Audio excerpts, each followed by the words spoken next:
from Psalm 19, verses 1 to 4. The heavens are telling the glory of God. The skies proclaim the work of his hands. Day after day, they pour forth speech. Night after night, they reveal knowledge. They have no speech, they use no words. No sound is heard from them. Yet their voice goes out into all the earth, their words to the ends of the world. In the heavens, God has set a tent for the sun.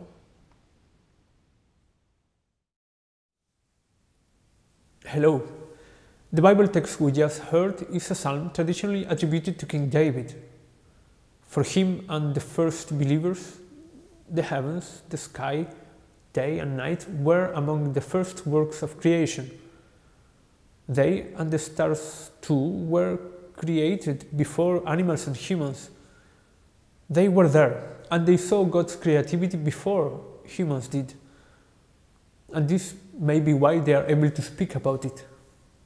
Many people, many of us, have had something of the experience of the writer of this text without any religious reference. We can see the moon, the sun, the stars, their colors, their changes through the seasons, and we are astonished, we feel amazed, we are humbled by their silence. And it is like if we could say, the sky, the heavens communicate something. In this time of Advent, we can think on the wise men that follow a single star until find out that a king was to be born to accomplish the promises of God, the guide that his people were longing for. By this search, the wise men experienced joy, even under the menace of the violence of Herod. Human understanding of God and his power has brought a certain confusion and even arguments and violence.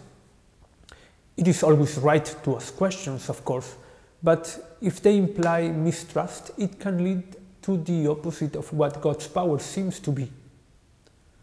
An example of this kind of questioning in the Bible is Zechariah, who in the text of the Gospel of Luke is obliged to a time of silence because of a certain disbelief of God's actions. Perhaps this time of silence for Zechariah allows him to see God's presence in the events that followed. And this brings us back to the silent way in which creation communicates God's knowledge in our psalm. It says, without speaking, their voice goes out to the ends of the earth. In silence, we can listen and contemplate the beauty of the world, and we can take care of it. We can really listen when we are silent, when silence takes its place in us. This can lead us naturally to listen to each other. Then, to be listened by a friend or someone can also bring us so much peace. The text we read finishes by describing how the sun has its home in the sky and it brings the daylight. Zechariah himself will acknowledge that the rising sun will come to us from heaven to shine on those living in darkness. On the other hand, the stars, the big sign that the wise men follow, are the light in the night as a promise of the day that is going to come. For them and the people, there was the menace of Herod. Today, too, there are so many reasons to feel worried about the future. So many people that are suffering. Sometimes it feels like a long, long night. But there is this life, our life, as it is, as an opportunity to listen to creation, to listen to each other. How can we allow silence to be present in our life and to receive what we are waiting for? The message, the glory of God that is about to be revealed, is not going to be loud. It will be humble, discreet, like a very simple melody that can become our praise.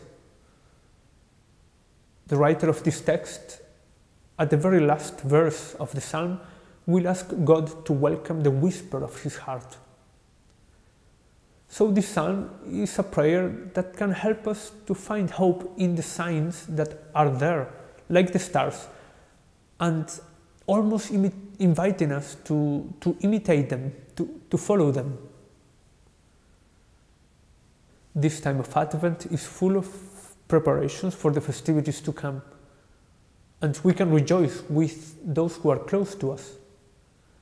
And let us also listen and be close to the worries of our time and the struggles of so many people. Maybe we can still hope for an accomplishment, that God may offer to all his promise of peace, that we may take part in its fulfillment.